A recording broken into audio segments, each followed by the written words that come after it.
Hi, welcome to Conflict Story, where we bring you the best and most fascinating stories just for you. Let's dive right into one of those stories. It begins like this. I never imagined I'd find myself in the middle of a homeowner association conflict, but life has a funny way of surprising you. It all began about 6 months ago when I finally secured my dream property, a stunning three-bedroom villa overlooking the Pacific Ocean in a secluded Californian beach town. After years of saving and searching, it was everything I had ever wanted, a serene escape from city life, perfect for weekend retreats, and possibly a full-time residence down the road. The villa had been owned by an elderly artist named Eleanor for nearly 50 years. She was downsizing to move closer to her family and wanted her beloved home to go to someone who would cherish it. Eleanor and I connected instantly over our shared appreciation for the property's charm. She chose to sell it to me, despite receiving higher offers from developers keen on turning the land into luxury condos. "This home has been my sanctuary," Eleanor told me during our final meeting. "I'm trusting you to preserve its spirit." Touched by her words, I vowed to honor the home's legacy. For the first few months, everything was idyllic.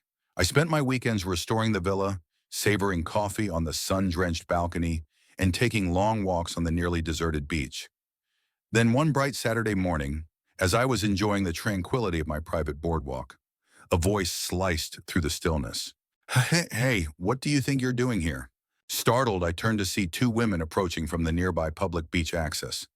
The taller one had a sharp jawline and equally sharp platinum blonde hair. Her shorter companion sported a meticulously styled auburn bob and carried an air of perpetual disapproval. Both were dressed in pastel-colored activewear that looked more suited for a fashion show than a beach. "Good morning," and I greeted, trying to keep the mood light. "I'm just enjoying my coffee. Is something wrong?" The blonde woman stepped forward with a glare. "This boardwalk is homeowner association property, and you're trespassing." I blinked in surprise. "Actually, this is my property. I purchased it from Eleanor earlier this year." The auburn-haired woman folded her arms, her tone dripping with skepticism. "That's impossible. Eleanor passed away last year, and this lot reverted to the homeowner association." "That's not accurate," I replied calmly. "Eleanor sold the property to me directly before relocating to Santa Barbara. I have all the documentation if you'd like to see it." The blonde, who introduced herself as Karen Walsh, president of the homeowner association, scoffed. "There's no way you legally own this land. The homeowner association would have been notified of any sale." She turned to her companion. "Patricia, call the sheriff. We'll settle this right now." Within 20 minutes, a deputy arrived, his calm demeanor a stark contrast to Karen's simmering outrage. After explaining the situation, I retrieved my property deed and other documents. The deputy examined them closely, then turned to Karen and Patricia. "Everything checks out," he said. "This gentleman is the rightful owner. Unless you have contrary evidence, I suggest you leave him be." Karen's face turned crimson. "This isn't over," she hissed before storming off with Patricia in tow. I hoped that would be the end of it, but I couldn't have been more wrong. Over the following weeks, the harassment escalated. Homeowner association board members left snide notes on my door, reported me for fabricated violations, and even filed a frivolous complaint with the local zoning office. The tipping point came when I returned from work one evening to find my boardwalk chained off, adorned with an ominous sign, "Homeowner Association Property. No trespassing." It was clear they intended to bully me into submission, but I wasn't about to back down. The next morning, I called my attorney, David Klein, and explained the situation. David, a no-nonsense litigator with a reputation for dismantling bullies, assured me he'd handle it. Within days, David sent a cease and desist letter to the homeowner association, demanding the removal of the chain in an immediate halt to their harassment. The letter also warned of impending legal action if they continued their antics. Instead of backing down, Karen doubled down. She circulated an email to the community, accusing me of being a fraud who had stolen homeowner association property. The baseless accusations fueled neighborhood gossip and emboldened others to join in the harassment campaign. Realizing diplomacy was futile, I instructed David to proceed with a lawsuit against the homeowner association for harassment, defamation, and interference with my property rights. We also sought punitive damages to send a message that this kind of behavior wouldn't be tolerated. As the legal battle began, Karen and her allies, fueled by arrogance and a misplaced sense of invincibility, continued their campaign of intimidation, but they underestimated both my resolve and the strength of the legal team I'd assembled. Little did they know, the storm they had unleashed would soon backfire in ways they couldn't imagine. The lawsuit marked the beginning of a high-stakes battle that consumed my life for months. My attorney, David Klein, wasted no time building an airtight case. He subpoenaed homeowner association records, deposed board members, and gathered statements from neighbors who had witnessed the harassment. To my surprise, a few residents privately confided their dissatisfaction with Karen's leadership. She's been running the homeowner association like her personal fiefdom for years, one neighbor, Linda, told me. Most of us are too scared to speak out because she'll make your life hell if you cross her. As the case unfolded, David uncovered a treasure trove of evidence against Karen and her cronies. Emails between board members revealed their coordinated efforts to undermine me. They had falsified complaints to local authorities, forged signatures to support bogus claims, and even funneled homeowner association funds into their legal defense. The audacity of their actions was staggering, and David's confidence grew with each new revelation.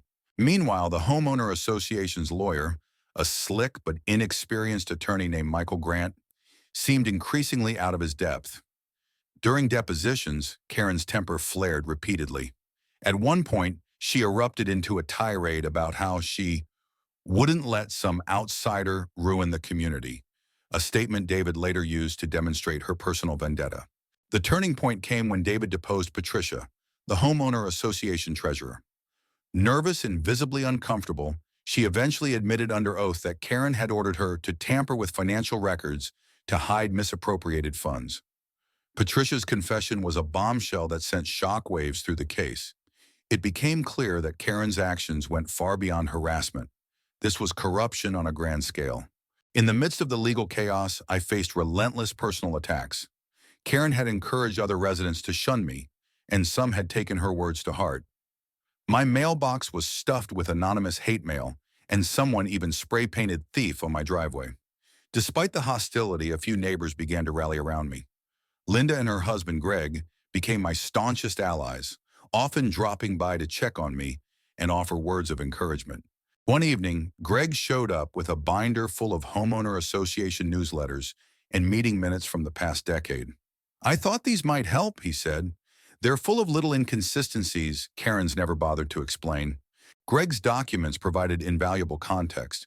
They painted a picture of an homeowner association rife with nepotism and self-dealing.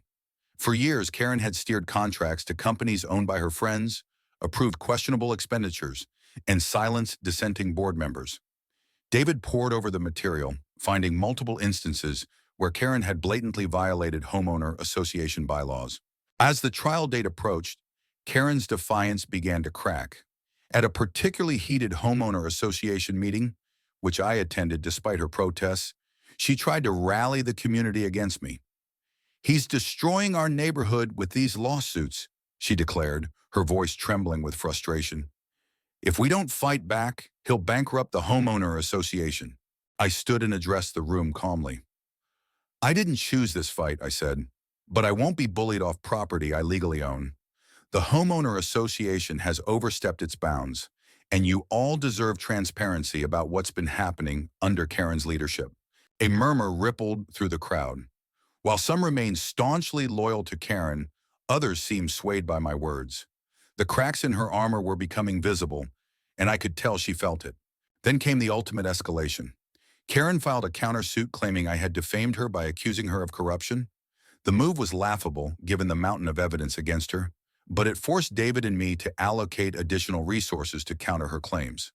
Karen's lawyer, however, seemed increasingly reluctant to pursue her aggressive strategy. Behind the scenes, it was clear the homeowner association board was fracturing under the pressure. The day of the trial finally arrived. The courtroom buzzed with tension as neighbors, reporters, and curious onlookers packed the seats. Karen's once unshakable confidence seemed diminished. Her scowl betrayed a hint of apprehension. David's opening arguments laid out the case with surgical precision, highlighting the homeowner association's illegal actions and Karen's personal vendetta against me. Michael Grant's defense was lackluster by comparison, relying mostly on baseless claims that I was a troublemaker, intent on sowing discord. When it came time for witnesses, David's lineup, including Patricia, Linda, and Greg, delivered testimony that left no doubt about Karen's misconduct. Patricia's admission about the tampered financial records proved to be the nail in the coffin. By the trial's end, the judge didn't mince words.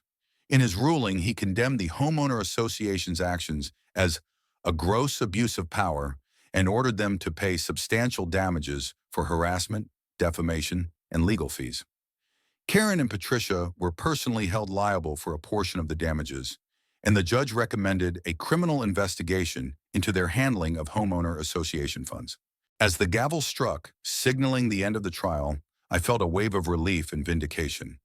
The nightmare was over, or so I thought. Unbeknownst to me, the fallout from the trial would spark a reckoning that would shake the very foundation of the homeowner association and the community itself.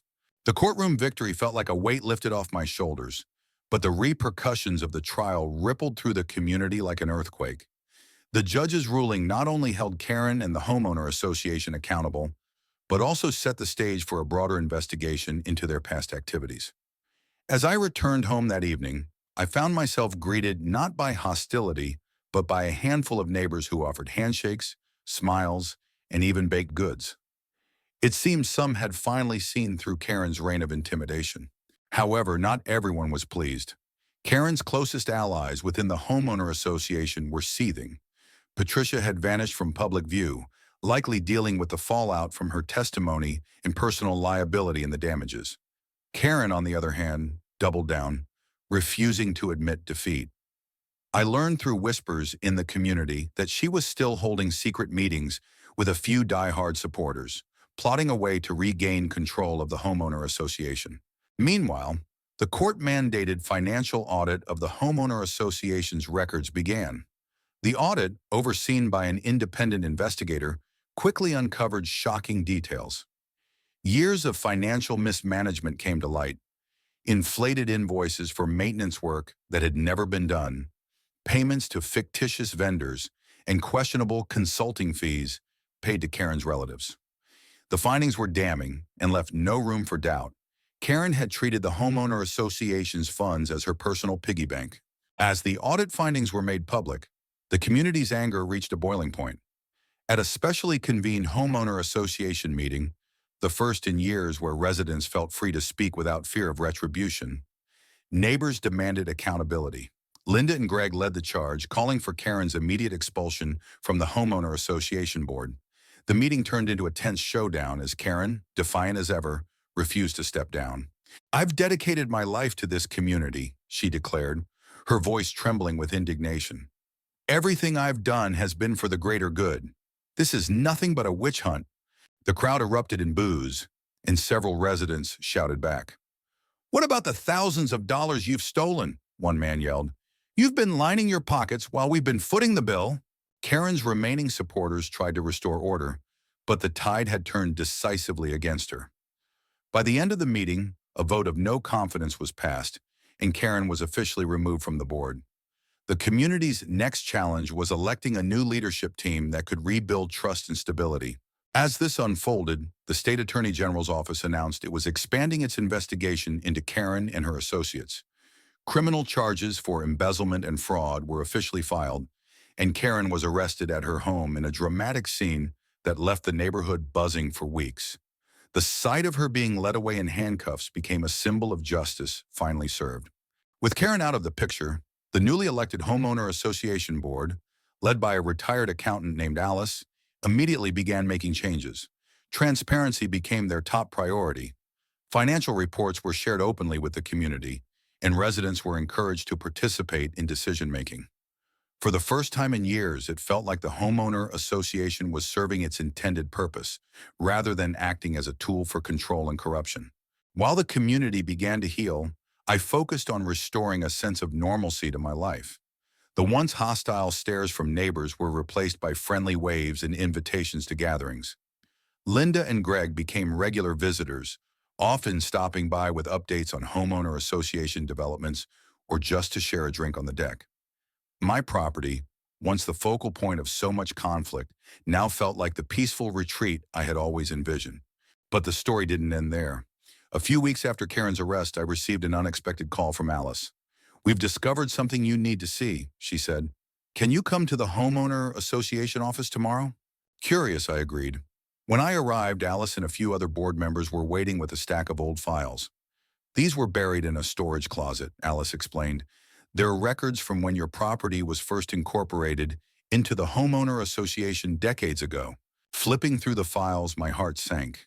There it was, buried in the fine print, a clause that appeared to grant the homeowner association certain easement rights over my boardwalk and dock. It wasn't outright ownership, but it was enough to potentially reignite the conflict I thought had been resolved. "What does this mean for me?" I asked, feeling a familiar knot of anxiety tighten in my chest. Alice sighed. "Legally, it's a gray area. The language is vague, and it could be challenged in court. But we wanted to be upfront with you. The last thing we want is for this to cause more problems." As I left the meeting, the weight of this new revelation settled over me. While I'd won the battle against Karen, it seemed the war over my property's future might not be over just yet. The discovery of the easement clause felt like a cruel twist in what I thought was the final chapter of this saga. While the new homeowner association board was far more reasonable than Karen's regime, the ambiguity in the old documents posed a genuine risk of future disputes. It was clear that resolving this issue definitively would require more than a handshake agreement. It demanded legal action to clarify ownership and usage rights once and for all. Alice, the new homeowner association president, assured me that the board had no intention of rekindling hostilities.